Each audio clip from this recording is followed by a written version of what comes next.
Sí. Bona tarda, moltíssimes gràcies per haver-vos aplegat tots aquí.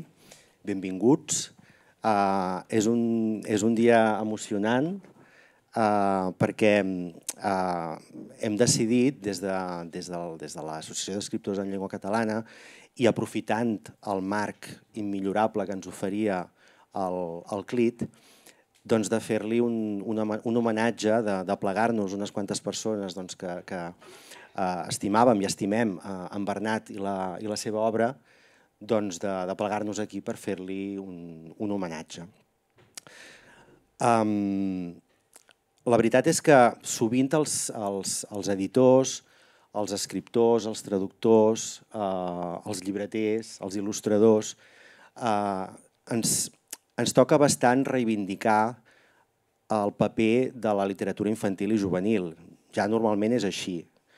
Però si a sobre tenim en compte que estem parlant encara d'un reducte encara més petit, que és literatura infantil i juvenil, que tracta temes LGTBI, doncs us podeu imaginar que encara la cosa sembla com més marginal. Per això té molt de sentit que li fem aquest homenatge a una persona, a un il·lustrador, a un escriptor, a un crític, a tantíssimes coses que va ser en Bernat. Té molt de sentit que li fem un homenatge a una persona que va picar molta pedra, que va esbrossar força camí en aquest àmbit, en l'àmbit de la literatura infantil i juvenil i a més amb tema LGTBI, i que gràcies a ell jo crec que el camí ara s'ha obert, s'ha obert una mica i és una mica més explorable. I jo vull pensar, i em sembla que tots els que m'acompanyeu avui aquí també esteu d'acord que a partir d'ara hi haurà gent que es podrà emmirallar bastant en l'obra d'en Bernat. No m'estendré gaire més, estic molt ben acompanyat aquí dalt amb 5 dones que l'han conegut en l'àmbit personal i també en l'àmbit professional. En Bernat és difícil, suposo, fer també una mica la distinció de les dues coses, perquè era una persona que vivia molt intensament la seva carrera, tant com a il·lustrador, primer com a filòleg, ja ho veurem més endavant també, i després també com a il·lustrador i finalment també com a escriptor. En primer lloc tenim la Marina Espasa, que és escriptora, crítica literària i traductora. Ha publicat 2 novel·les, La que es va perdre i El dia del cèrvol, totes dues a l'altra editorial.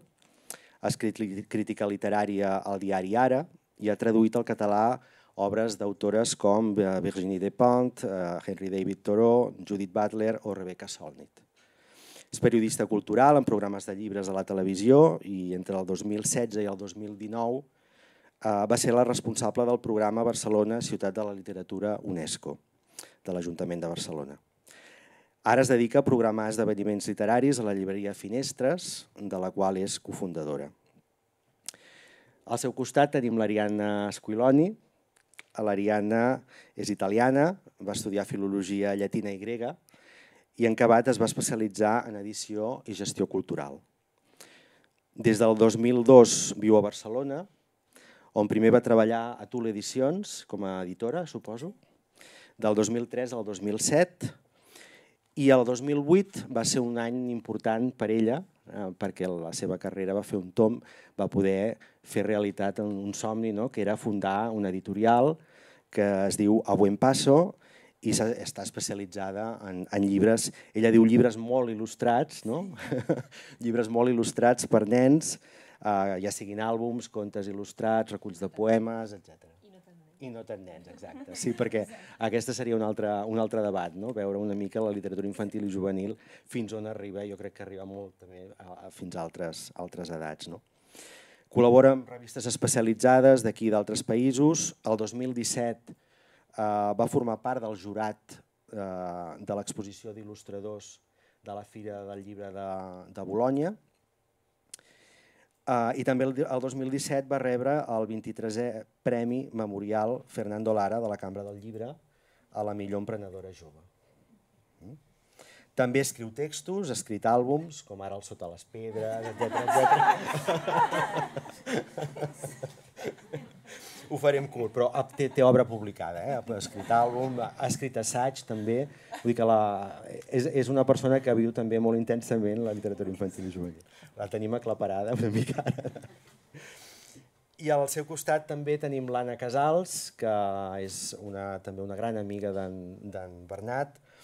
Ella s'ha dedicat és editora de literatura infantil i juvenil des de fa més de 15 anys, tot i que no has treballat mai directament amb en Bernat, però sí que li has fet de crítica, després en parlarem, no? I has seguit tota la seva trajectòria i suposo que li devies donar consells, etc. Has treballat en diferents segells, tant del grup Planeta com del grup 62, i actualment ets editora de Destino Infantil i Juvenil. Me'n vaig a l'esquerra, tenim la Fe Fernández Villaret, que és una persona molt coneguda també en l'àmbit cultural d'aquest país. Jo crec que és una de les cares visibles del món dels llibreters. Ella és llicenciada en traducció i interpretació i vas estar uns quants anys dedicant-te a la traducció científica fins que te'n vas cansar, suposo que tenies altres ambicions i aspiracions, t'agradava molt la literatura, sempre estaves envoltada de llibres, i vas decidir, ara ja fa 15 anys, al febrer farà 15 anys, vas decidir fundar la teva llibreria, que és la llibreria L'Espolsada. I al seu costat tenim la Marina Llompart, que és la directora, juntament amb l'Eugènia Broggi, del segell infantil i juvenil de l'editorial L'Altre, que es diu L'Altra Tribu, i també tens un podcast que es diu Tàndem, juntament amb en Guillem Fargas, que està dedicat precisament a la literatura infantil i juvenil. I a més, has pogut ser l'editora d'una obra que és meravellosa, que després també en parlarem, que és El cap als núvols, que va ser el salt a la narrativa d'en Bernat, amb algunes il·lustracions també. Molt bé. Doncs passem ara una mica a parlar directament d'en Bernat. Volem centrar-nos també, sobretot, en la seva faceta més professional. En Bernat va néixer a Barcelona el 1973, va fer la primària a l'escola d'Ovella del barri del Clot i la secundària la va estudiar a Sant Josep de Calassany del barri del Guinardó. Es va llicenciar en Filologia Catalana i aquí devia ser on devia conèixer la Marina. Suposo, devia ser primer, el 91, no? Doncs no ho sé, Marina, si vols començar tu explicant una mica com us vau conèixer, inquietuds, etc. Sí. Gràcies, Jordi, per totes les presentacions. Doncs sí, perquè just aquest matí pensava una mica què podia dir avui, perquè clar, podria dir moltes coses, però volia concentrar-ho una mica i com fer-ho bonic. I realment m'ha vingut al cap el pati de filologia. Vull dir que perfecte, perquè començo aquí. Perquè realment jo vaig conèixer el Bernat, devia ser un dels primers dies de filologia, que llavors en aquella època, a la Central, el primer curs encara era comú entre totes les filologies. Després ell va fer catalana i jo vaig fer romàniques. I no vam coincidir tant, o gairebé quasi cap classe, però el primer sí. I llavors un amic meu, que es deia Juli, m'havia dit fas filologia? Doncs busca un noi que es diu Bernat perquè fem escultura junts. O sigui que ja em vaig buscar un noi que es digués Bernat. Efectivament, com que no hi ha nois a filologia, no era tan difícil. I efectivament vaig veure un noiet amb uns rissets per aquí darrere, perquè no era com ara, com va ser després, no era tan sofisticat encara. I llavors tenia com uns cavallets, aquí uns jerseis amples, també l'any 91, era, clar. I de seguida vaig identificar-lo, no sé com, vaig anar preguntant a un amic, i vaig dir, Bernat Cormant? I em va dir, sí, tu ets amiga del Juli, sí, fem escultura junts, tal. I de seguida ens vam fer amics, no sabia dir com ni per què, però i amb una sèrie d'altres persones, la Lis, després hi veuria també l'Òscar, la Laura, uns quants amics, moltes amigues també, ell després a Catalana va fer com un grup d'amigues, però de seguida vam congeniar i vam començar a sortir, moltes nits, en aquella època eren a sortir als Enfants, anar al Satanassa, anar, clar, locals de per allà a prop, el Satanassa estava allà a Aribau, allà mateix, I recordo molt també els matins terrorífics de ressaca quan fèiem l'últim any de carrera, que llavors es feia al CAP, que es feia els dissabtes al dematí. I era una cosa, un drama absolut, però bueno, almenys eren pocs dissabtes, no com ara, que és una cosa horrorosa, que són 2 anys, però recordo molt aquells dissabtes al matí, tots allà amb un cafè al pati de filologia, molt adormidets, perquè la nit abans havíem estat ballant fins a altes hores i fèiem allà al CAP, ens explicaven unes coses molt estranyes de pedagogia, tenien cap mena d'utilitat, però bueno, així almenys teníem al cap, que això era útil. Però sí que recordo que ell tenia molt clar que no volia ser professor. Una mica el seu pare era professor i que tenia una mica, no, tenia més un pedagog, vull dir, i tenia com aquella cosa de no vull ser, no vull fer. I de seguida va pensar que el món editorial era potser el que li agradaria més i va ser redactor, de cap de bastant poc, de 62. I va estar molts anys a 62 fent d'editor de taula, que era una feina que també jo crec que li anava molt bé perquè era una persona molt minuciosa, molt ordenada, molt treballador, i llavors estic segura que tots els llibres que editava, que passaven per les seves taules, quedaven perfectes. Sí, però abans d'entrar com a redactor, a 62, jo crec que em fa l'efecte que a 62 hi va entrar perquè va ser lexicògraf. Sí, potser exacte. devia ser de les primeres feines que devia fer, no? Sí, em sembla que sí. El gran diccionari del 62, d'edició 62. Sí. I llavors després va entrar a 62. I llavors, bueno, amb ell vam mantenir una relació sempre d'amistat, molt estreta. A més, havíem nascut amb molt pocs dies de diferència, 4 o 5, al novembre, érem sagitaris els dos, i quan arribaven sempre aquests dies era com, home, són els nostres dies, vull dir, claríssim, veiem claríssim que érem iguals, som iguals. I la veritat és que sí, pensava una mica com resumir tots aquests anys d'amistat, i una mica el títol que li volia posar, que li posaria, si l'hagués de fer, seria La conversa infinita. Perquè una mica sí que recordo que les converses, en tots aquests anys, sempre anàvem a dinar, anàvem a sopar, anàvem al cine, perquè durant molts anys vam viure també bastant a prop al Poble Nou, relativament a prop, i anàvem a l'Icària, aquell cine que és una mica desengelat, als Icària i Elmo, quan encara s'anava al cine, però allò era una mica desengelat, però ja ens agradava també, perquè també semblava com si estiguéssim als Estats Units, una cosa que això a ell li agradava molt. I llavors ens estàvem hores parlant en aquella mena de cafeteries molt impersonals, però hores i hores parlant, i sempre al final les converses sempre anaven sobre la creació, i quan podrem crear, i com ens ho podem fer per tenir diners i tenir temps per poder crear, perquè hem de treballar, però hem de crear. I llavors sempre, la conversa sempre era, som artistes o no?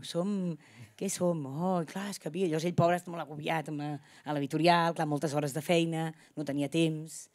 I llavors sí que, també, clar, pocs anys després d'acabar la carrera, o molt poquet després, ell va conèixer l'Àlex, que va ser la seva parella molts anys, i al cap d'uns anys amb l'Àlex, l'Àlex sobretot, però ell el va ajudar, van obrir una botiga de roba, al Bu, a Gràcia, al cor del carrer La Perla, em sembla, no? Era llavors? Sí. I el Bu tenia, com tota botiga, tenia una rebotiga, és a dir, una cosa amagada al darrere. I allà va ser com, jo crec que el primer refugi del Bernat, i on el Bernat va començar a dibuixar més, va com tornar a agafar els... Perquè clar, perdó, una altra cosa molt important, que és que quan el vaig conèixer a filologia el primer any, de seguida, o el meu amic o algú em va dir que era el fill de la Fina Rifà. I això era una cosa que els de la nostra generació ens feia molta impressió, perquè tots havíem llegit els contes de la Fina Rifà i t'ho deien i immediatament et venien aquells dibuixos al cap. I llavors, clar, l'altra cosa que ell també li feia com angúnia fer era també ser dibuixant com la seva mare. I com va estar molts anys com resistint-se una mica, jo crec, el que era la seva vocació, que era ser dibuixant. I llavors jo crec que aquest any aquesta rebotiga del Bu li va servir per posar-se a dibuixar. Va deixar l'editorial, perquè estava molt cansat, i va posar, i d'aquí va néixer el que és el seu primer àlbum, que és el Dibuixant d'ossos, que és una cosa preciosa. Encara ara el mires i ja hi ha tot el Bernat allà, jo crec. Encara hi havia els diacrítics. Ah, bueno, clar. Per sort. Clar, sí, no sóc dibuixant d'ossos. No, calla. Ai, és veritat, quin horror, els ossos. Ah, no havia pensat. Sí. Jo recordo d'aquesta època de 62, el Bernat va ser un dels primers editors que jo vaig tenir com a traductor, perquè ell era el que ens rebia i el que ens feia de transmissor també de les correccions, i tenia una paciència infinita. Era molt meticulós i recordo sobretot això, la seva paciència i també a vegades una mica el sarcasme. Recordo una vegada que li vaig trucar per dir-li, escolta'm, Bernat, però tu creus que aquest mes podré cobrar? I em va dir, home, en un món ideal Sí, hauria de ser que sí. Exacte. Però aquelles coses, no?, de treballar pel món editorial. Doncs això, com recordo molt el Dibuixant d'ossos i també molt el Nen Perfecte, el Niño Perfecto, que va coincidir també amb era una mica ja al final de la relació amb l'Àlex, però encara... No, el Dibuixant d'ossos ja era al final de la relació amb l'Àlex, però encara el Nen Perfecte, els textos eren de l'Àlex, encara van col·laborar una mica. I són com els primers àlbums que molt a poc s'atrevia com a fer àlbums il·lustrats. Després ja ve com un canvi, jo crec, quan ja coneix l'Ariadna i fa llibres més... Però jo de moment ho deixo aquí i així anem seguint. Sí, perquè això ens enllaçaria una mica amb l'Anna. Suposo que tu, Anna, ja el coneixies quan va començar amb aquest projecte del Dibuixant d'ossos. Jo... D'ossos. Se'm sent? Sí. Jo el vaig conèixer en aquesta època, més o menys. De fet, un dels que m'ha vingut també aquests dies al camp, no? Un dels moments que recordo amb molt carinyo va ser quan va fer una presentació, no sé si en va fer més d'una, de El Niño Perfecto, amb exposició, no? On exposava també en un bar, segur que hi havia molta gent d'aquí hi era, segur, l'Anna i la Kira, segur. I vaig anar amb l'Aurora Iraïta, que és una gran companya també seva de Grup 62, dissenyadora, que va ser la persona que em va presentar a mi al Bernat i que sempre li he agraït infinitament. Va dir, és que tu no coneixes el Bernat? Dic, no.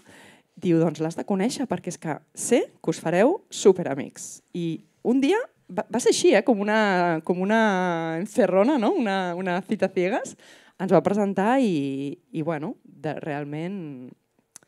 ens vam agradar molt l'un a l'altre i a partir d'aquí han sigut molts anys de compartir, com jo us deia abans, que jo no he treballat mai amb el Bernat directament, tot i que ja era editora en aquell moment, però no he treballat mai com a editora amb ell, però he estat al seu costat a totes les exposicions, hem viatjat, hem anat a Bolonya, m'ensenyava tots els seus llibres abans d'enviar als editors, sempre. A part d'aquests, el Bernat ha fet moltes altres cobertes, molts altres interiors de llibres, m'ho enviava sempre, discutia amb la coberta, estava obsessionat amb les cobertes. De fet, la coberta dels Dies Feliços, si no ho recordo malament, era el nen al revés, oi? Que sí? I va ser un núvol, també. I va ser un núvol. I no sé què opinaràs tu, però li vaig dir, el nen girat... No ho veig, no sé, com és que dic, segur que has estat una setmana fent el cabell del nen, no? Perquè estava... Però... Sí, doncs aquella coberta era no ben bé, però s'assemblava una mica. I recordo molt també els Bolonyes, les fires de Bolonya.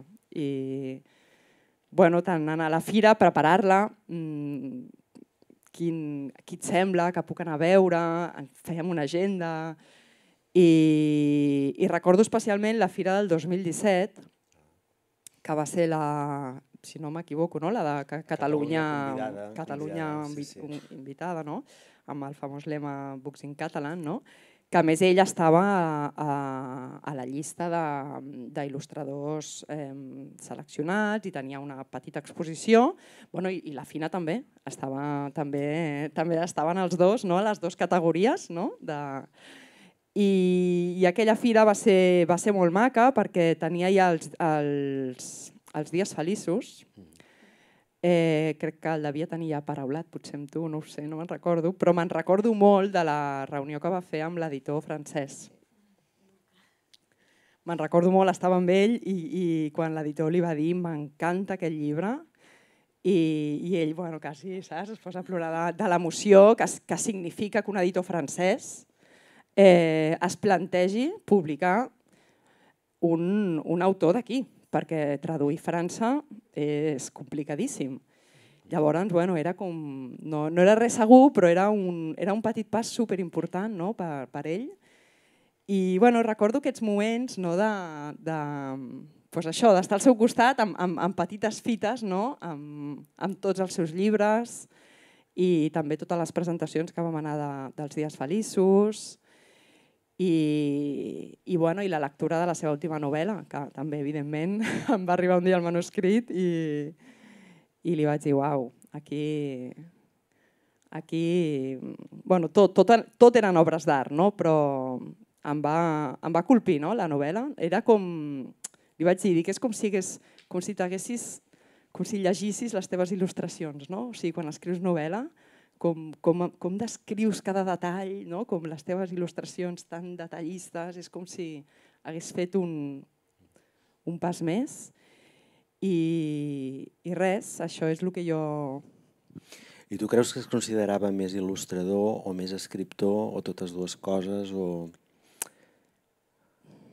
el veia un artista total. Artista total, però la part de la il·lustració tenia un pes molt important. El que passa és que ell era un il·lustrador que les seves il·lustracions narraven. Ell era boníssim fent àlbums il·lustrats perquè realment aconseguia aquest doble nivell de narració, de text i il·lustració, que és molt difícil trobar ben fet, ben resolt en un àlbum il·lustrat, i ell era impecable. O sigui, mai repetia una idea, si l'havia escrit no la dibuixava.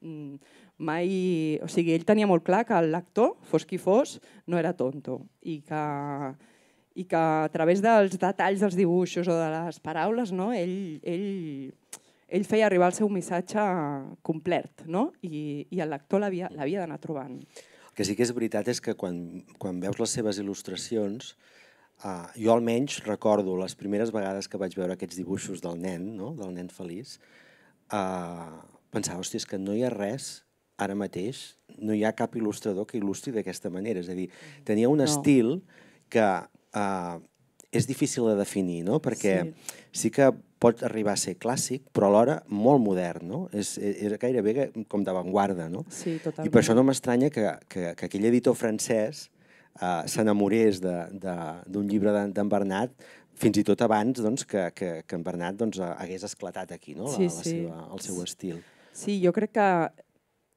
era com ell tocava temes tan contundents, o almenys no temes contundents, amb una contundència, que la il·lustració podia ser delicada, o sigui, havia de ser delicada.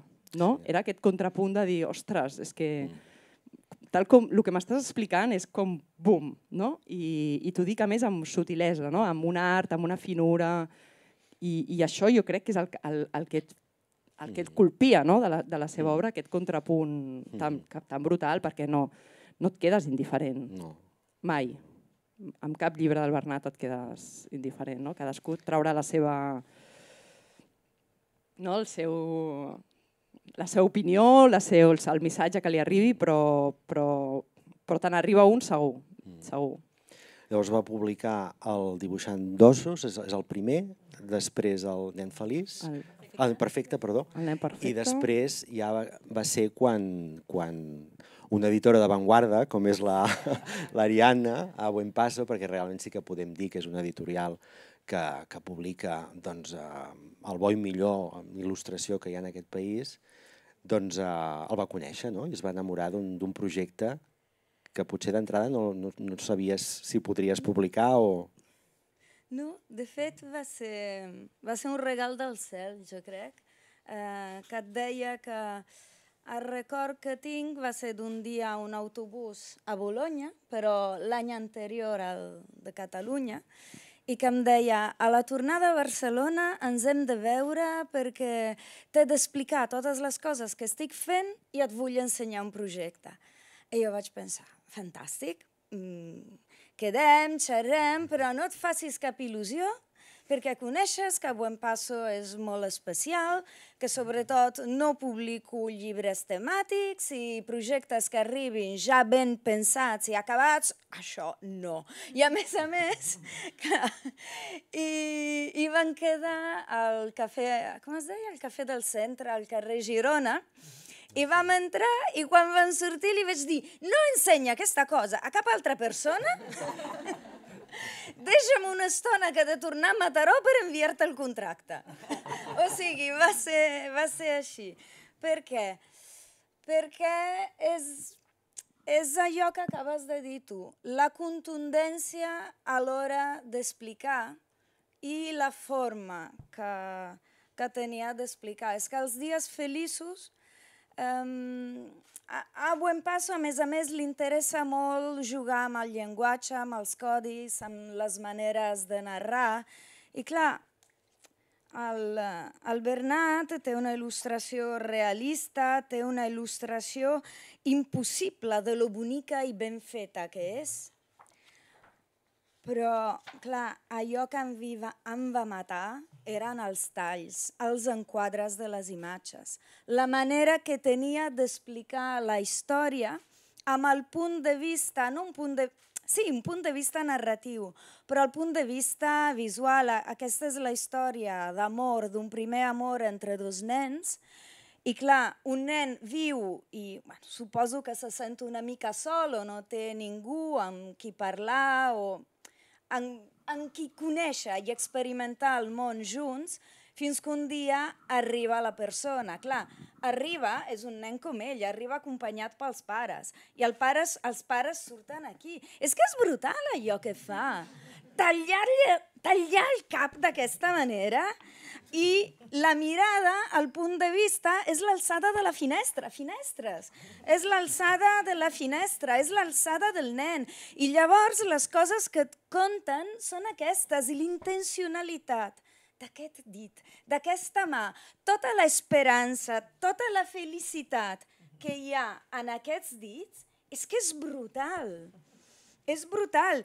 I així en tot el llibre. Clar, jo per ser fidel a la fama de Buen Paso vaig provar de dir-li alguna cosa, però en el moment en què li feia la crítica ja tenia l'objecció.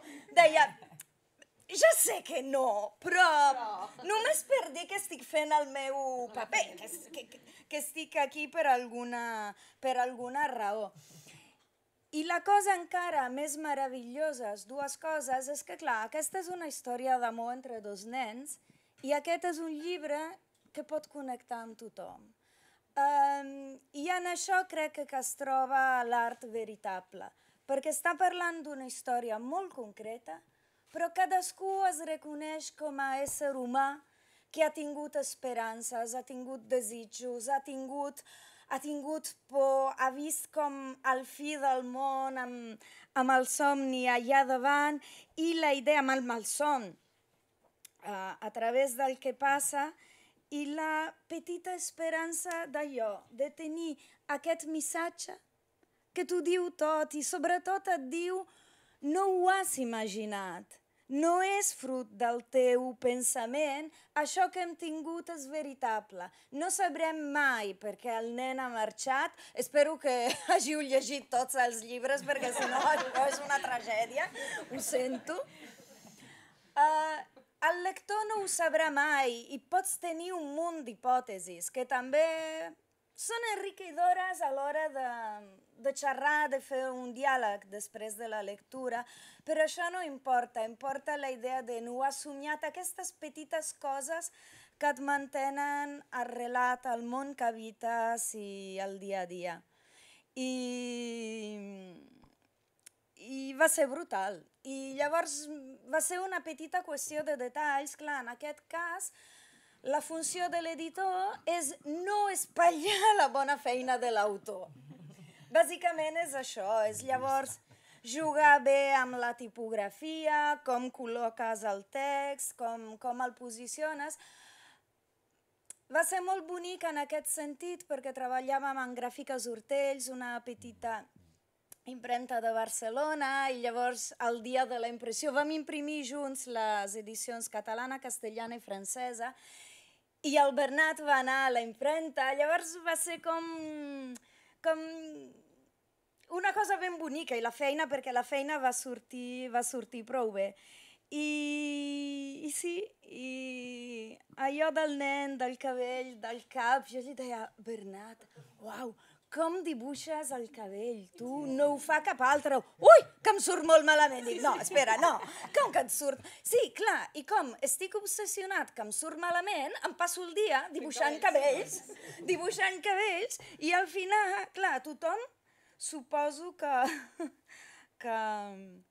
es fixa en això. I vas xerrant d'aquest llibre, de com l'ha fet, de com l'ha pensat, Sí, un petit canvi que vam fer va ser en aquesta pàgina, la pàgina del poble, que no saps si on acaba el mar comença el poble o comencen les colines o és en la revés, i amb la pàgina dels surfers. I em va semblar particularment interessant i en relació amb allò que deies, perquè el Bernat em va dir no ets l'única que m'ha dit això d'aquesta pàgina. Hi havia un altre personatge, i va treure, em va deixar només un.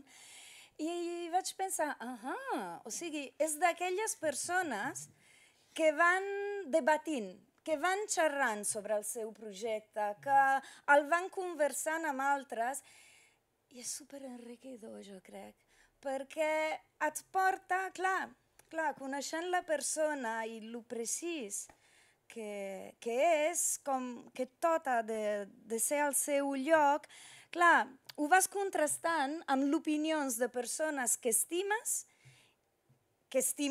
personalment, però que també professionalment tens molt bona opinió, i vas agafant allò que et diuen. I llavors no ets impermeable. I crec que per això els dies feliços és, no sé, és un llibre brutal, oi? I és allò que s'hi troba tothom, perquè trobes aquesta essència humana, aquesta cosa, els petits detalls que parlen de com som les persones i no importa les orientacions, els gustos, les coses que ens agraden i on ens agrada viure, etc. Són els petits detalls, aquestes petites coses que ens fan humans. Hi ha una imatge en aquest sentit del Cap dels Núvols, dels dos nens que es donen la mà, que és precisament això, i fins i tot com cau la samarreta. La manera que té de caure la samarreta diu molt de la manera que té el nen de caminar, de posar-se en el món i anar... És que aquestes coses són brutals. Sí, com es toquen, exactament. Com es toquen. No, és que... Encara recordo quan vaig veure aquesta il·lustració per primer cop i em vaig quedar amb com es toquen. O sigui, estic aquí però que ni... No sé, no... Molt subtil, no? És una subtilesa, una delicadesa. I tot el que diu, no? Aquest petit contacte que diu moltíssim. Jo venia cap aquí i anava pensant, ostres, el Bernat ben bé és dibuixant d'ossos, dibuixant de núvols, dibuixant de nens, però ara també és veritat, dibuixant de cabells gairebé perfectes, no? Molt repentinats, no? No, els feia repentinats i llesos perquè deia que no li sortien. Que no li sortien, sí. Era pel perfeccionisme, no? Recordo un dia una reunió de faristol que feia cabells i vaig dir, què fas tantes ratlles? Estic fent cabells, i jo dic, agafa el micròfon. Sí. Jo volia donar-li la paraula a la Fe ja perquè arribaríem també a l'etapa en què el van fer director de la revista Faristol. I aquí és quan tu vas començar a tenir també, ja el coneixies, ja us coneixíeu, però potser vas tenir un contacte més directe a partir de la direcció de la revista. Potser aquí... Se'm sent? Sí? És on va començar la nostra relació més personal, potser també de faristol, però personal. Però a mi la meva història amb en Bernat, diguem, comença sent llibretera, perquè jo vaig obrir la llibreria el 2007 i el 2008 va publicar aquest petit llibre, que primer va sortir en castellà, que es deia El dibujante de osos, i després va sortir en català amb El dibuixant d'ossos, i...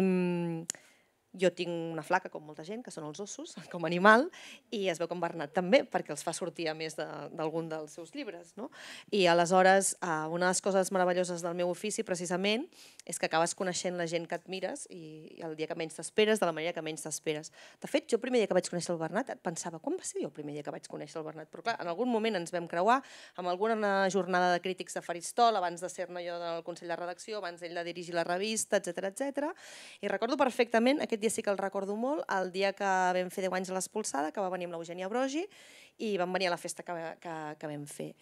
I de cop i volta un dia em va trucar i em van dir, m'han proposat de dirigir la revista Faristol, perquè ells qui no la conegueu és una revista que parla de literatura infantil i juvenil, és una revista de crítica, però també és una revista d'articles molt bons, acadèmics, però també amb una missió divulgativa, per fer arribar la literatura infantil i juvenil a tothom, sobretot a bibliotecaris, mestres, tothom que vulgui treballar, viure-la, sentir-la. De fet, per mi és una revista meravellosa. I recordo perfectament que em va trucar un dia i em va dir escolta, que m'han proposat per dirigir la revista Faristol, he dit que sí i m'agradaria que fossis al Consell de Redacció. I jo vaig dir, hola Bernat, dibuixant d'ossos. I jo vaig dir, però ostres, jo soc llibretera, jo no, què vull dir, no. I em va dir, home, m'agrada molt la literatura infantil i juvenil, en Jordi ho sap perfectament, no? És a dir, he sigut un dels camps de batalla de l'Expulsada des de sempre, però jo tinc una llibreria generalista, però sempre he fet que sigui un dels puntals bàsics de la llibreria, és la literatura infantil i juvenil. Perquè m'agrada, perquè ja m'agradava abans de ser mare, sent mare més, però el meu fill ja va creixent i jo continuo allà amb els àlbums, etc. Veig que això és una cosa que ja va amb mi, no? I perquè la literatura infantil i juvenil, crec que en aquests moments, i la del país, és molt més agosarada i molt més avantguardista i molt més tot que la d'adults en alguns aspectes. I en la il·lustració, per exemple, o en la il·lustració que feia el Bernat, això es veia clarament. I ell n'era un defensor. Aleshores, jo li vaig dir, Bernat, jo no sóc experta, m'agrada molt, però no sóc experta, i em va dir, ja, però tens criteri, i per mi això és molt important. I vaig dir, doncs, d'acord, em va dir, no em pots dir que no, i vaig dir, doncs, som-hi, no? I vam arribar a una revista que feia molts anys que ja es feia, amb molt bona feina, amb molt bagatge, però sí que, com tota la vida, necessita rentar-se la cara, necessita projectes nous, es feia en blanc i negre des de sempre perquè imprimir en color era tota una proesa, molts diners, és una revista que no té pressupost, les misèries del país en tots els àmbits culturals, però en Bernat tenia molt clar on volia anar amb la revista, amb el Faristol, va triar tot el Consell de Redacció, i aquest que us he portat va ser el primer número que va sortir ja amb en Bernat dirigint la revista, i el dossier central precisament era llibres infantils i juvenils transgressors.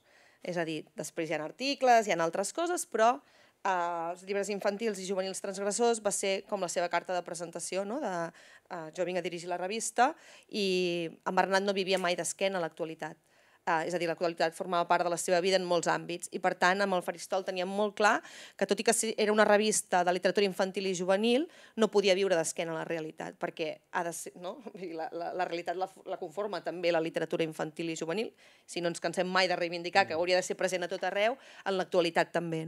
Aleshores, en aquesta cosa de denúncia que tenia en Bernat ens hi vam trobar sempre. Sempre després de les reunions de Faristol em deia, va, que t'acompanyo a buscar el tren, va, que...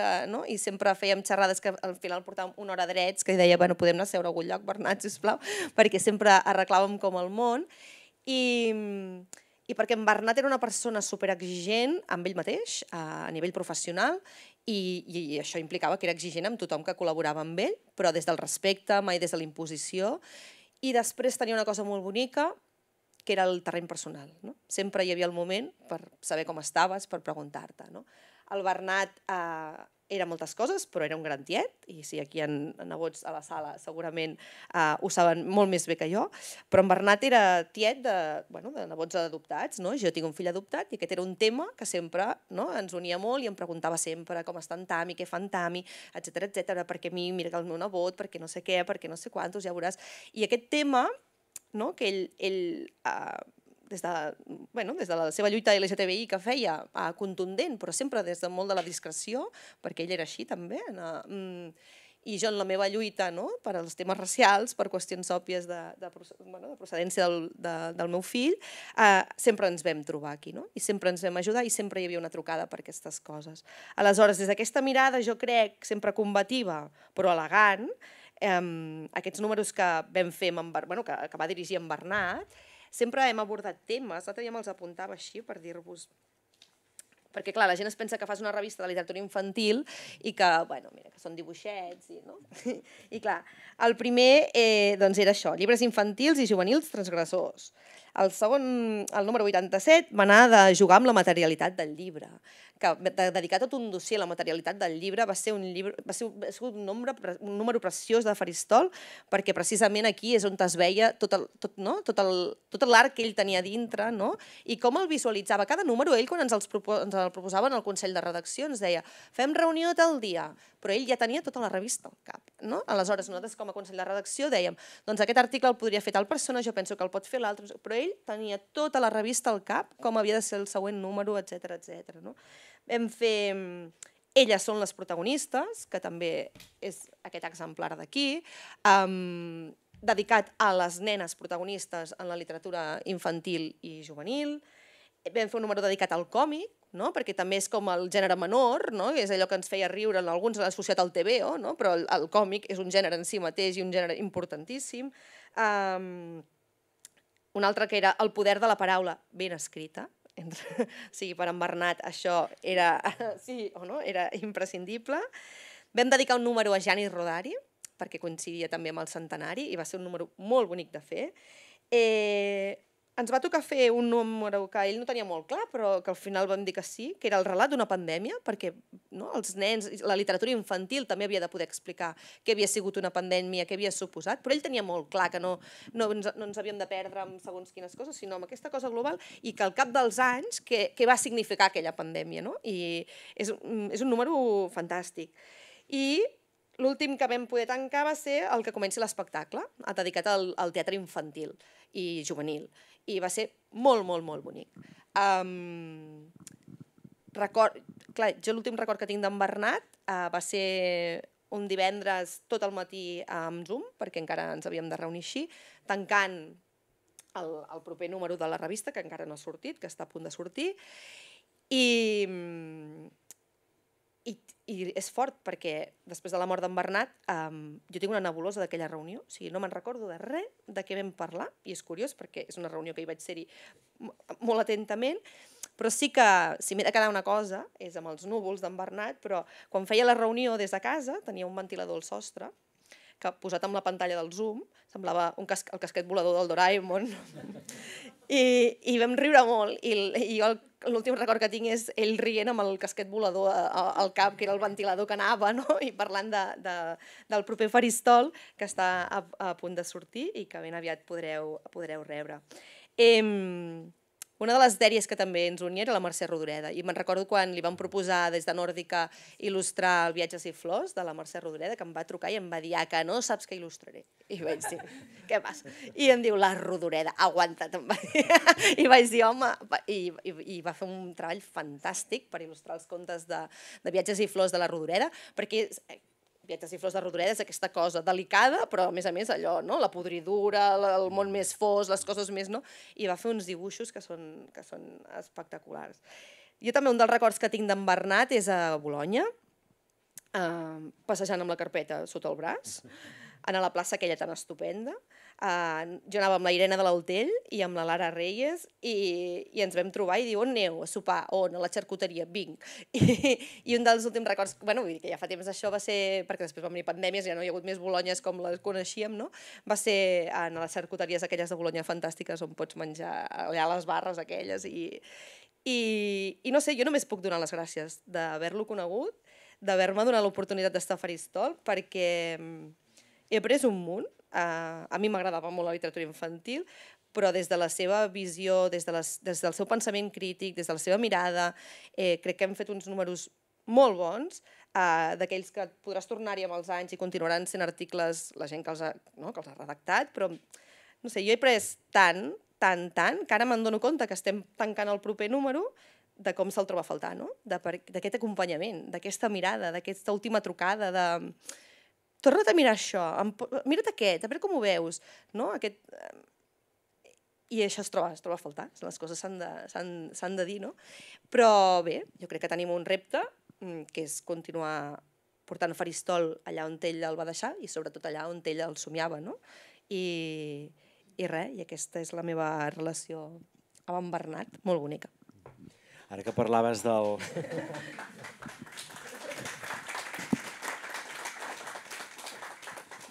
Ara que parlaves del Viatges i Flors, no va ser l'únic llibre d'un altre autor que va il·lustrar. Va il·lustrar un altre també per tu, no? Per a Buen Paso, no? No, va traduir.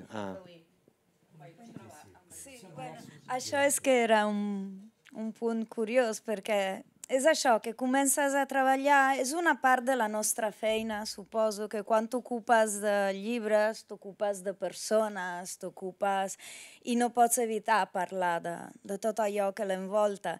I a Buen Paso havien tingut algun petit problema amb temes de traducció i llavors de tant xerrar i de tant que em feia una mica d'assessorament i va començar a fer les traduccions dels llibres de Buen Paso.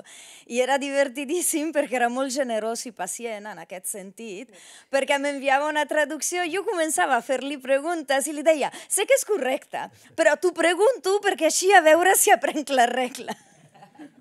Sí, i era molt honest perquè hi havia alguns títols, alguns tipus de text que a ell no li agradaven i que no es veia fent-los, i llavors cada cop que jo ja li enviava un text s'ho mirava bé i em deia sí, ho puc fer, no, parla amb tal, parla amb qual, digues-li que t'he enviat jo i a veure què.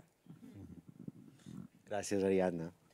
Una de les coses del nen perfecte, que no hem dit, jo recordo el moment que va haver-hi peticions de famílies perquè el retiressin de les biblioteques públiques, perquè aborda la temàtica LGTBI, i això va ser un moment que jo vaig dir, què vols que faci?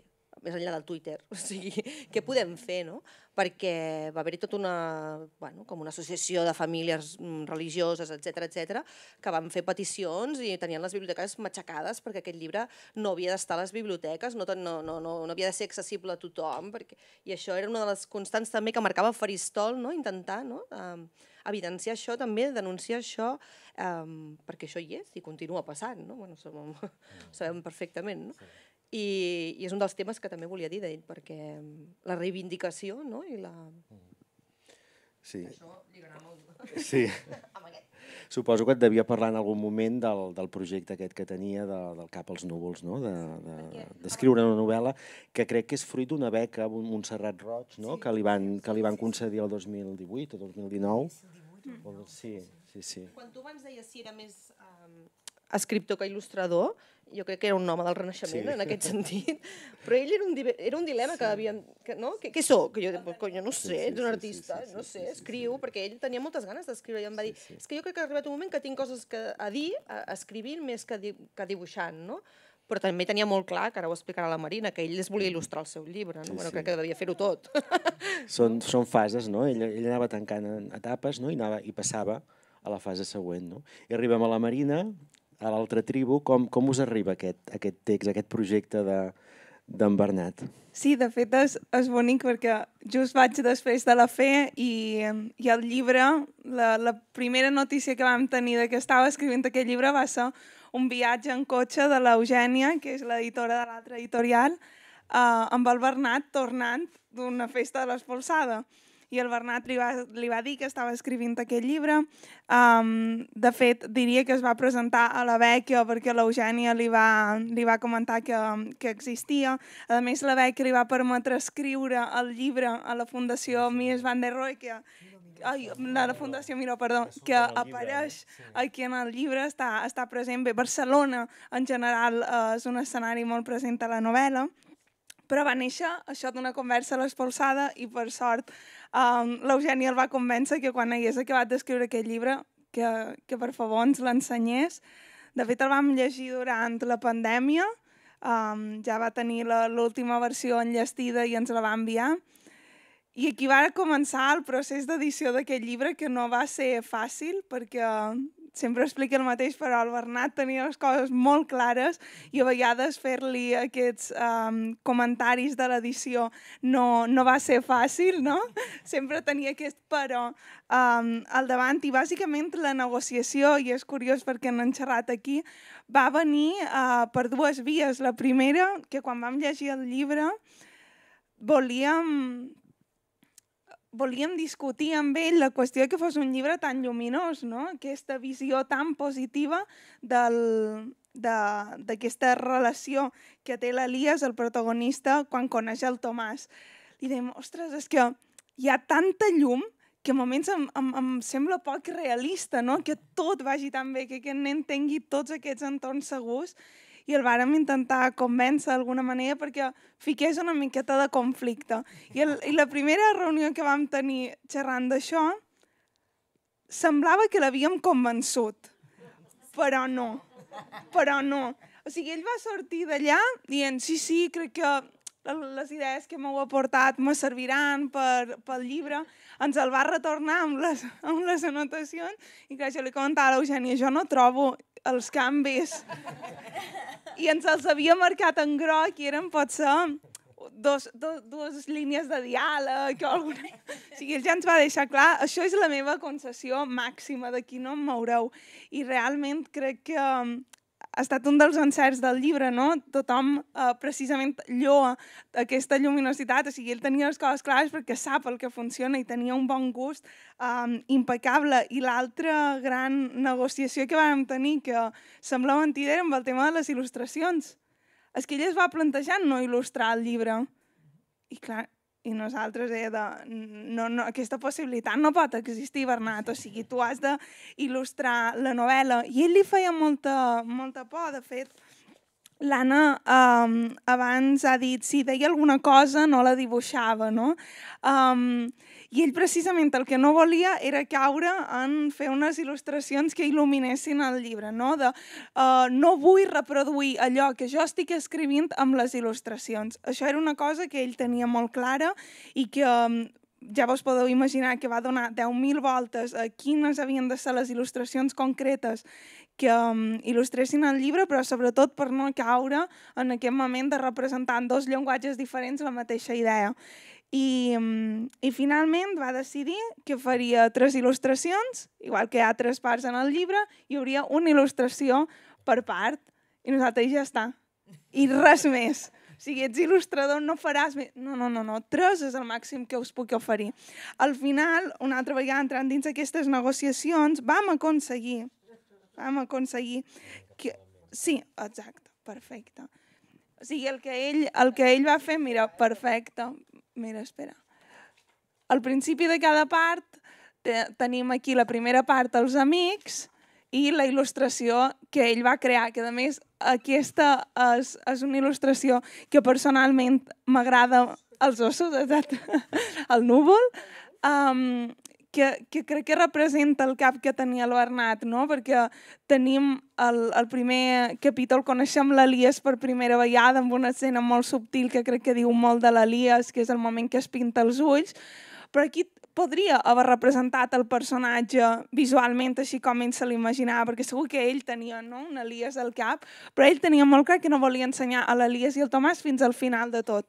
Han d'acabar de llegir el llibre, que tothom es faci la imatge que tingui, però aquí ens diu molt de l'Elias en aquesta il·lustració, no? Perquè va posant aquest bodegó amb tot d'elements que seran importants durant la novel·la i per l'Elias, però allà t'ho deixa. I vam aconseguir, que no sé si es veu gaire, que fes una petita il·luminació per cada part, que és un motiu que es va repetint, però això va ser la màxima concessió del Bernat, fer aquestes il·lustracions i aquestes altres.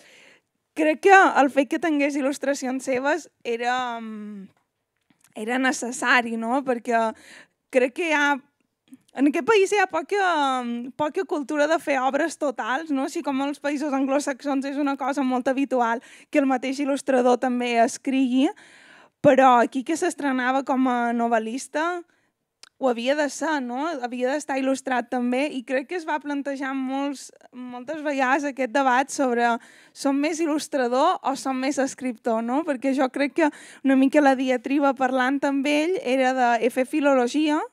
Per tota la meva trajectòria em puc considerar més escriptor que il·lustrador, no? Perquè el que deim sempre dels estudis reglats, però per altra banda la il·lustració era una cosa que li naixia natural, no?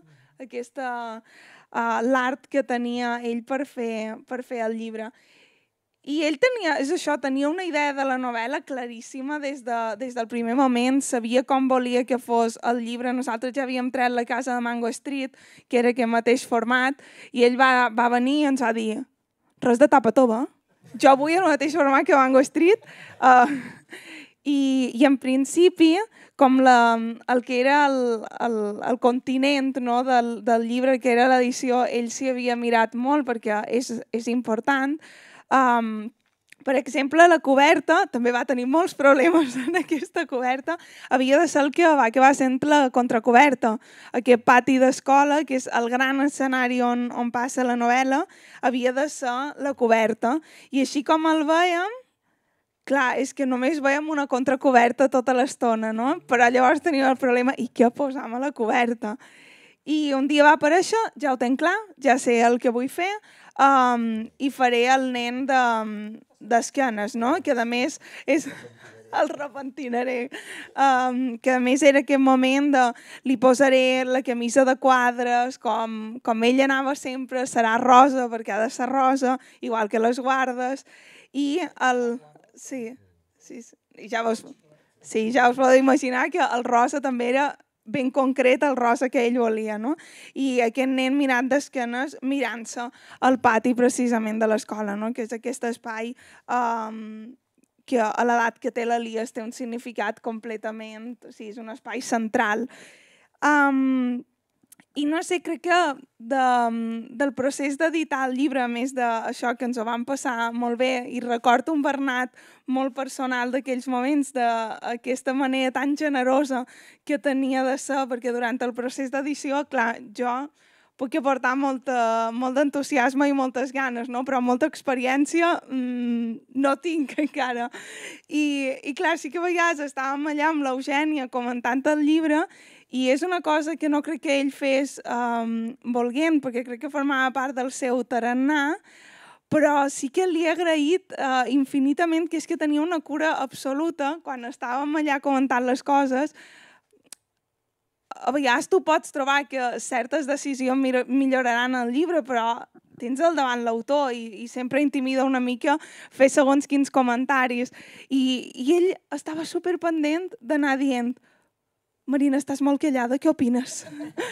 No? D'intentar rescatar tota l'estona aquest debat que teníem. I el llibre jo crec que ja ens esperàvem, no? que anés bé, però va tenir una rebuda tan particular, tan bonica. Per començar, ja des del punt de vista dels mitjans, que comentàvem, ha estat una reivindicació que hem fet en aquesta taula, com costa que els mitjans es facin ressò dels creadors de l'Ix i dels llibres que surten, no? De quantes vegades ens posàvem en contacte amb periodistes i l'únic que rebem a l'altra banda és silenci. I en canvi, amb el llibre del Bernat, des de l'inici, era el meu segon autor català i record enviar la difusió de premsa i que en comencessin a escriure periodistes que el volien, no? I vam anar a la ràdio, vam anar a la tele, el vam entrevistar.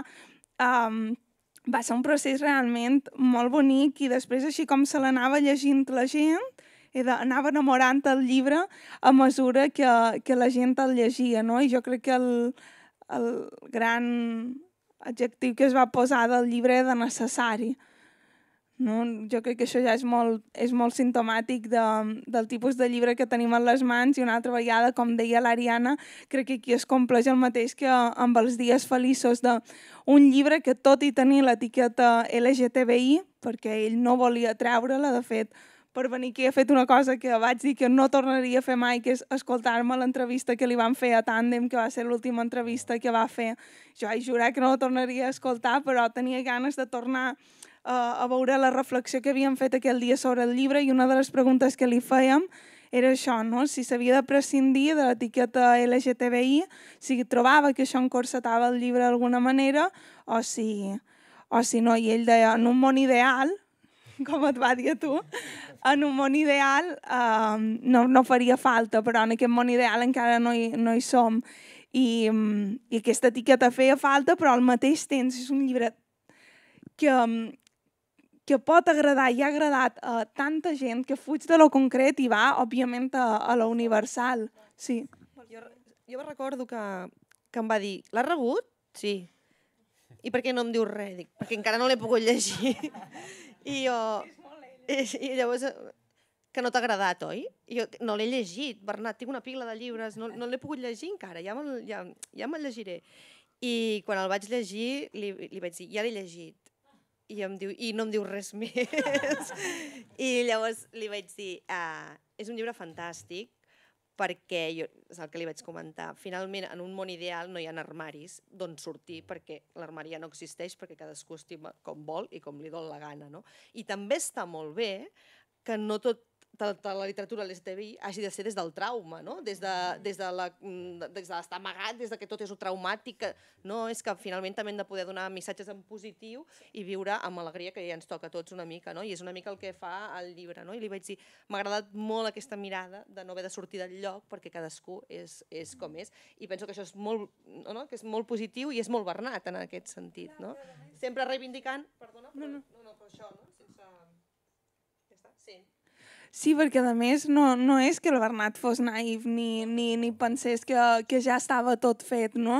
De fet, ell a totes les entrevistes que li demanaven si d'alguna manera creia que el seu llibre podia canviar la situació, Clar, ell responia, la literatura no ens fa millors persones, o sigui, ens hem de treure aquesta idea del cap, però si aquest llibre aconsegueix, encara que sigui, acompanyar qualsevol infant i crear-li un mínim referent de que aquest entorn segur és possible també, ell ja n'estava satisfet, no? I tot això ho feia des de la consciència de que també hi ha casos en què existeix la violència, que existeix la discriminació, però que la història que havia decidit explicar era aquella altra. I per mi un altre dels punts forts del llibre, a més d'això que ja ha comentat la Fe d'eliminar per complet els armaris, hi ha aquesta facultat que va tenir ell en aquesta novel·la de fer, per una banda, uns personatges que són molt arquetípics,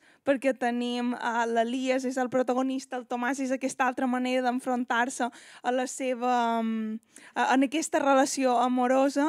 Tenim a la Vane, que és també un homenatge a totes les amigues que va tenir el Bernat durant la seva vida, no? Sempre ho deia, aquelles que l'havien acompanyat i que l'havien ajudat a créixer, i és el personatge de l'amiga, no? I després tenim el Daniel, que és aquest antagonista, no? Que és el nen que li havia fet bullying, que és el contrapunt desagradable. De fet, Daniel és el nom del nen perfecte, i com us podeu imaginar també no era gratuït que li hagués posat Daniel en aquest nin, no? I ell fins i tot jugava a imaginar.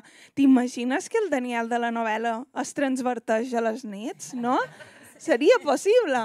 I, o sigui, el Bernat tenia tot això, però a mi, a banda que siguin personatges arquetípics, els adoptava tant de vida que crec que quan tu acabes de llegir el llibre és com si ja haguessis guanyat totes aquestes amistats, no? I te quedes amb ells. A més que dins el llibre ell va juntar uns quants capítols que tenen el nom d'aquests personatges on els fa parlar en primera persona i veus que cada un té una veu superconcreta.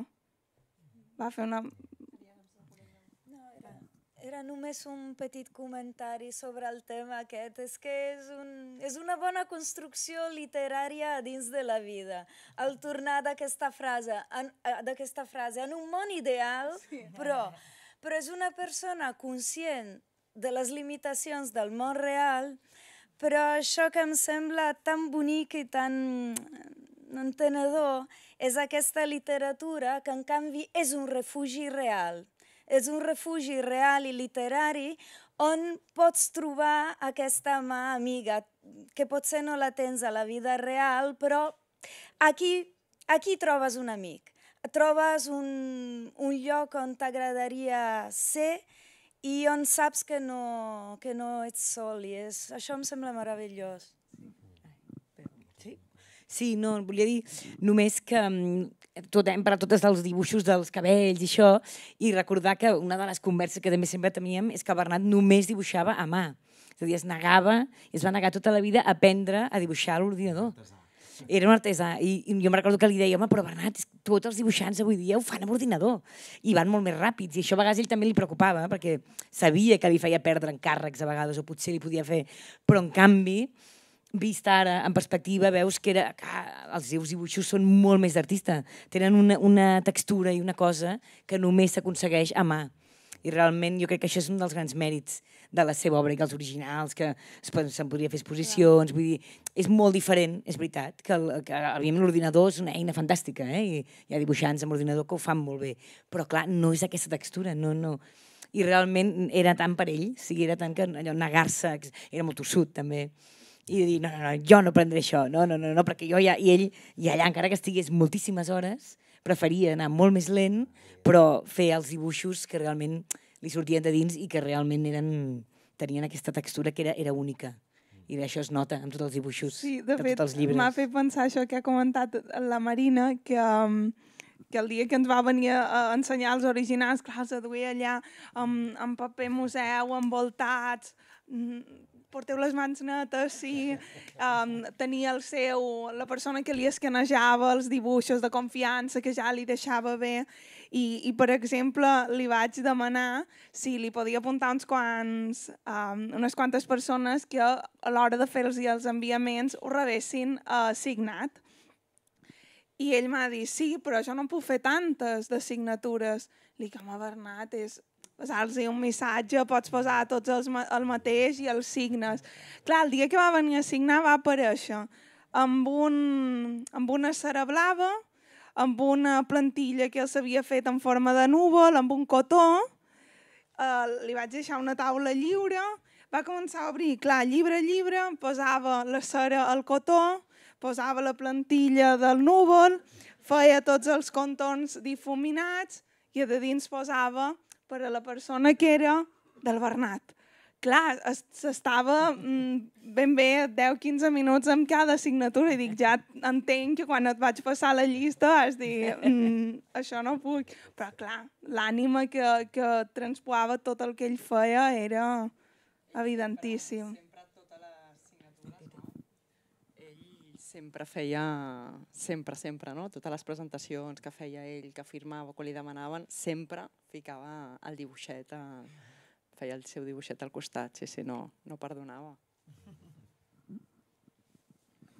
I després també d'aquest últim llibre, una de les coses que em va agradar més i que jo crec que també aquí em sembla que hi ha gent de la seva família, és que hi va posar molt d'ell. O sigui, hi ha tot un viatge a Nova York, que és on viu el seu germà Martí, que és pintor, que per ell tota la vida ha sigut com un guia, com un superconseller. Hi ha el superdibuix de l'Empire State, que és preciós. Hi ha molta... Clar, ell ha estat moltes vegades a Nova York, també va estar un temps a Canadà en una residència, 3 mesos, em sembla, dibuixant molt. Ontario, no era? Sí, això, Ontario. I després passava sempre per Nova York, que estava a èpoques a casa del germà, al cas del Martí, i jo crec que hi ha molta part aquí del Martí, en aquell llibre com d'homenatge, jo crec. No? I a part també hi ha com uns ambients familiars que poden ser molt la seva família. També va fer una vegada aquest carnet de voyage, d'aquests que li va tocar al seu barri, del Clot i el Camp de l'Arpa, que també són uns dibuixos preciosos, si mires, i n'hi ha un de la família, i n'hi ha un dels racons on ell anava de petit, del barri, de per allà a la Meridiana, que era un barri que pot semblar un barri com poc agraciat, no és dels barris que tenen solera, diguem, de Barcelona, però en canvi, amb els seus dibuixets vas veient que té molts racons, té uns passatges, i tots els dibuixos tornen a ser típicament Bernat, a llapis. I també és un llibre que m'agrada molt tenir d'ell. I allò que deies d'il·lustracions, crec que va fer unes il·lustracions de contes de Dickens, que li va editar l'Isabel Obiols quan estava a la Magrana, i que em sembla que ara reeditaran, no? Em sembla... Com que la Magrana ara està random, bueno, una altra editorial, és igual, es veu que tornaran a sortir. Són els contes de Nadal de Dickens, amb no sé si són 5 o 6 il·lustracions del Bernat. I avui també me'l mirava, i també eren a llapis, amb aquelles parets plenes de paper, com paper pintat, diguéssim, paper antic, molt típic. Sí. Jo recordo la primera vegada que vaig saber que en Bernat il·lustrava va ser quan es va publicar a Proa una traducció meva de les germanes Grimes, del Richard Yates. Aquella coberta, el Bernat Puigtovella, que era l'editor aleshores, em va dir sí, l'ha fet en Bernat Cormant. I vaig pensar, coi, no sabia pas que il·lustrava. I sí, ben bé, i era bastant el seu estil ja. Eren dos vestits penjats així de... Sí. Bé, no sé si voleu afegir alguna cosa més per acabar. Anna. És un detallet que ara m'ha vingut al cap. Un tema que no ha sortit i que trobo curiós dels seus llibres, sobretot dels àlbums, menys de la novel·la, és com dibuixa la natura, no? Que no en parla mai directament, però apareix sempre, no? A vegades les papallones, les roses, els cèrvols i els ossos mateixos, no? És a dir, sempre hi ha un punt de natura que apareix en els paisatges, no? Encara que... Exacte. I és un aspecte que sempre m'ha agradat molt dels seus àlbums. Algú més? No sé si algú de vosaltres vol dir alguna cosa sobre en Bernat. Sí. La veritat és que ha estat un plaer i un goig sentir-vos a totes cinc. Marina, volies dir alguna cosa? No, bueno, no ho sé. Potser no, igual que això que es reeditarà el llibre, saber que, no? Em sembla que el llibre va molt bé, el Cap als núvols, i que, diguéssim, que el que és bonic, diguem, és que no s'acaba, diguem, no? Que hi ha com... que segurament hi ha futur, no? Passaran coses amb els llibres que ha fet i això és bonic, almenys fa il·lusió veure que la seva feina, diguem, no s'acaba en sec, no? Sinó que... No, ben bé és que estava en un moment molt dolç, creativament, i a més que se'ls començava a fer cas, no? I començava a tenir molt de sentit tot el que feia. I realment, això que has dit tu, no? Que deies que era un llibre necessari, últimament a vegades es diu, ostres, que abusem una mica d'aquest adjectiu, necessari, no? A veure, quin llibre és necessari. Però és que aquí sí que, ben bé, és adient aquest adjectiu, no? Perquè realment sí que aquests llibres, no només aquests, sinó Els dies feliços, són llibres realment necessaris. Jo aquests dies he estat llegint algunes ressenyes de llibres seus i m'ha fet molta gràcia una precisament del Faristol, que crec que és la dels dies feliços, que començava, era una ressenya bastant curta i deia, han de llegir aquest llibre. I acabava dient, repeteixo, és a dir, només amb aquesta frase ja justifica, tot això ja és la meva ressenya, han de llegir aquest llibre. Doncs jo crec que hem de llegir i hem de rellegir en Bernat, la novel·la, els àlbums, hem de mirar, hem de remirar totes les il·lustracions. Com a artista, si algú encarnava a la perfecció el que és un àlbum il·lustrat és ell. Per això era tan bon crític també, i per això també era tan temut quan el Bernat feia crítica, perquè era perquè a més amb els crítics de Faristol era superexigent. Abuseu molt de les 3 estrelles, no pot ser que hi hagin 3 estrelles sempre, no pot ser. I els que fan de la crítica sempre estaven acollonits. Però és que ell tenia molt clar l'àlbum com a gènere. Els dos llenguatges que fan un llibre, i per això a la novel·la jo crec que li va costar també il·lustrar-la, perquè clar, la novel·la, els dibuixos, sempre donen que hi ha en una novel·la, les il·lustracions són un complement, i clar, ell ve de l'àlbum, que la imatge en si ja és un gènere propi, i a més ja pot haver-hi un text o pot no haver-hi el text. Però crec que ell entenia perfectament el que era un àlbum i aquesta ment tan lúcida i a l'hora de fer crítica, perquè no n'hem parlat, però durant un temps va aconseguir fer una cosa dificilíssima en aquest país, i és que amb un suplement de cultura, que era el del diari Ara, hi hagués un espai, un cop al mes, si no recordo malament, un cop al mes, no fos cas, però que...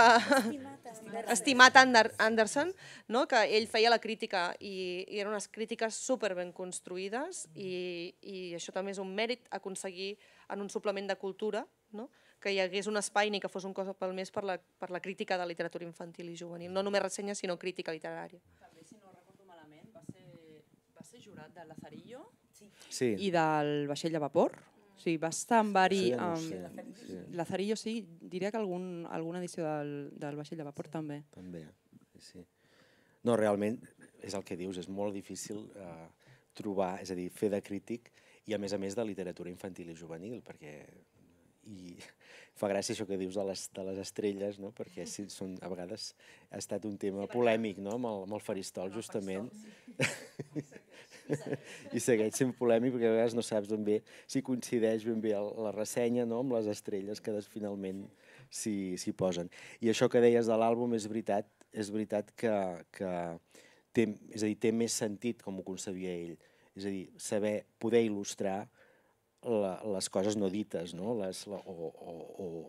O ampliar les coses dites d'una altra manera. És a dir, si no, no té sentit que hi sigui aquella il·lustració, no? Perquè ja estàs veient la imatge amb el que has llegit. No? Molt bé, doncs jo crec que us donem moltíssim les gràcies perquè ben bé també fa goig veure aquest auditori tan ple de persones que han volgut retre l'homenatge amb nosaltres a en Bernat Cormant. Queda claríssim que no l'oblidarem, queda claríssim que l'estimem, que apreciem, que valorem tota la feina que ha fet. Va ser un pencaire, això no n'hi ha dubte. I bé, ens veiem als núvols, potser. Moltes gràcies.